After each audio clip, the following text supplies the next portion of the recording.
If she's putting forward these proposals, why hasn't she done it for the past 3.5 years? It's something that she's also struggling with, because particularly in that first question, when she was directly asked whether people are better off than they were 4 years ago with her economy, with Biden's economy, she sort of struggled to sort of, answer that, and I think that's what they want to really poke holes at. At the same time, she's holding on to her position within the administration as a way to protect herself from this argument that 4 years ago, when the last time she ran for president, she sort of espoused all these liberal positions. Welcome to Reporter's Notebook, where we talk to the Washington Examiner's top journalists about the stories breaking on their beats.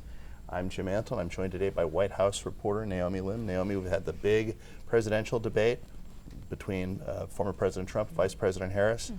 Harris made, I think, as you pointed out, an argument for a generational change in leadership. How might that reshape the race going forward if people are receptive to that? Well, I thought it was interesting. A Democratic strategist I talked to in the lead up to the debate sort of made this point that Trump is now facing these criticisms that voters potentially were asking themselves about Biden. Is he too old? Can he do these things?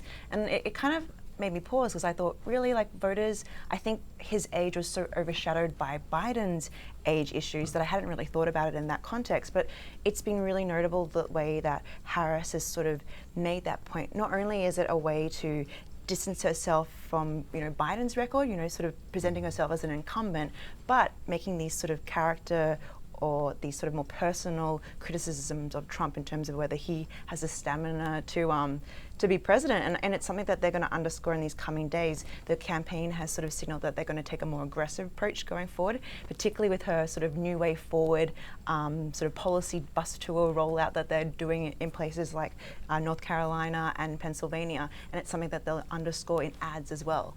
So, we've seen a lot of older political leaders in recent years, but the Democrats had been trying to get younger at their various positions. So, the whole House Democratic leadership team from Nancy Pelosi on down, many of them in their 80s, were replaced by younger people.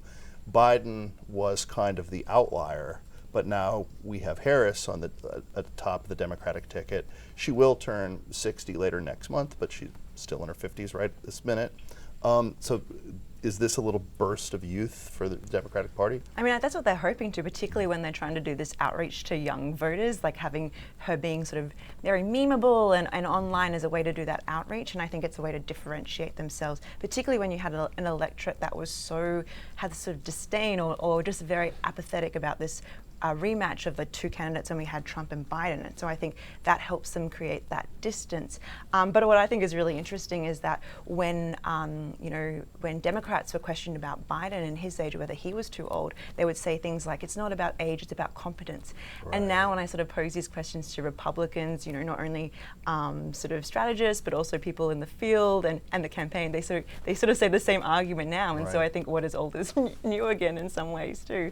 So, speaking of what is old is new again, you mentioned the incumbency label, and it seems like it's a pretty big point of dispute between Trump and Harris as to whether incumbency is really something that should be hung around her neck. Is she really responsible for everything that's gone on for the last 3.5 or so years? I mean, that's what the argument, or that's particularly the argument that people wanted Trump to make, and we can disagree about whether he was able to actually convey that during the debate. But this whole idea of, if she's putting forward these proposals, why hasn't she done it for the past 3.5 years? It's something that she's also struggling with, because particularly in that first question, when she was directly asked whether people are better off than they were 4 years ago with her economy, with Biden's economy, she sort of struggled to sort of, answer that, and I think that's what they want to really poke holes at. At the same time, she's holding on to her position within the administration as a way to protect herself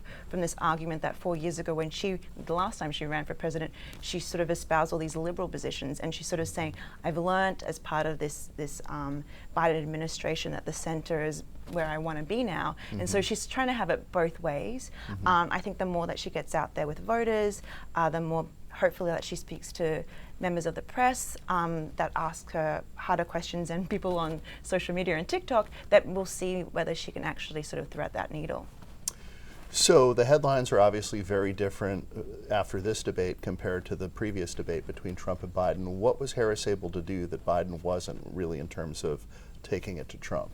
Well, I think it's interesting. I think that people particularly were really disappointed, not only the way that Biden presented himself in the first 10 minutes of that debate, but this idea, I mean, going into this election, Democrats really believe that abortion is their number one issue. And he was not able to make that very simple case against Trump this go around.